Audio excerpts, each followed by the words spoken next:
Can you imagine? It's been 50 years and I'm still here.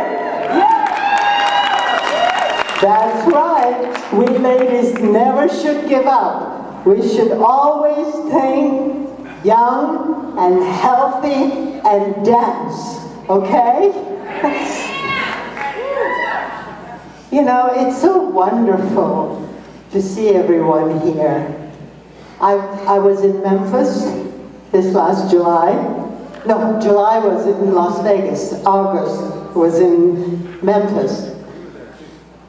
And you know, it was an amazing situation.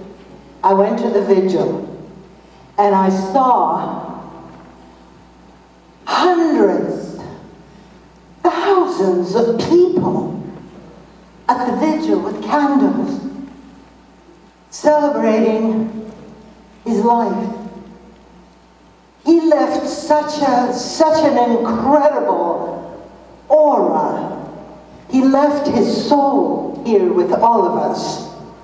He was such a generous man. He was beautiful outside and inside. He didn't care what color, race, religion. He had a spiritual soul, and he touched every one of us. That's one of the reasons why you're all here, right? You're all here! Thank you, thank you, thank you. You know, I just want to say that we actors, performers in those days, we never saw you. We didn't know who you were. We struggled. We tried to get work. We were not treated that well. And whenever now I go, or any of my friends, actors, performers, dancers, singers, they go in front of you and you're there, we're all so grateful to you. We want to thank you for being you and supporting all of us. Thank you. Thank you. Elvis, I saw Elvis in the movies, and I thought he was cute, you know. He sings well, he's kind of sexy,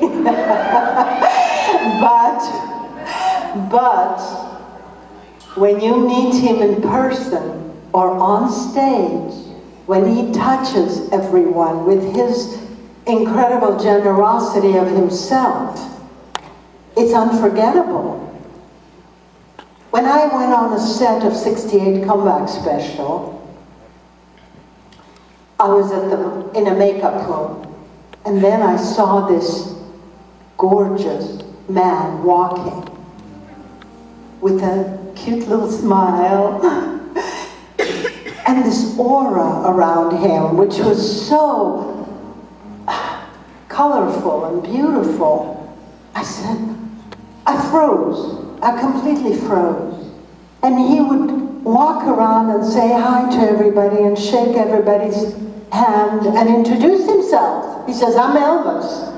And a lady would say, I'm Mary and Joe and John and the whole thing, right? And then he came to me and he says, oh, you must be Little Egypt. I go, yes. Froze completely. He goes, I'm Elvis, and he gave me his hand. I go, yes. And he starts saying something. I don't know what he was saying. He was going blah, blah, blah, blah, and I go, yes. And he goes, blah, blah, blah, I go, yes. And he goes, Tanya, I go, yes. He goes, Tanya, can I have my hand back? I go, oh my God, I was holding on to his hand so tightly. And the next day he came on a set. He remembered everybody's name. He had a photogenic memory.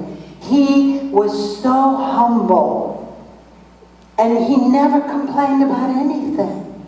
You know, when I was rehearsing and we were filming, it was, in those days, you're not supposed to show your belly button, okay? So they put a ruby in my belly. And every time I'd move, it popped right out. So they would take it and glue it back on, and Elvis would stop singing, and then it happened over and over and over. And he didn't mind. He didn't mind it at all. He didn't complain. He didn't run back to the dressing room. He didn't say, oh, I'm going to go to the dressing room whenever you're ready. You know, I worked with a lot of great stars, like Bob Hope, and I did a lot of different shows, television and films, but I never, ever saw anyone as humble as Elvis. He was with a smile, making a little joke, and every time my ruby pops out, he would say, ooh, Tanya, my belly, you know? And I go, well, that's nice, I'm glad he's not upset, you know? So this went on, and we finally finished my segment. And one day, I was on the set for 10 days, even though it took like 3 days or so to film my segment on and off, but I was there for 10 days. One day I was sitting there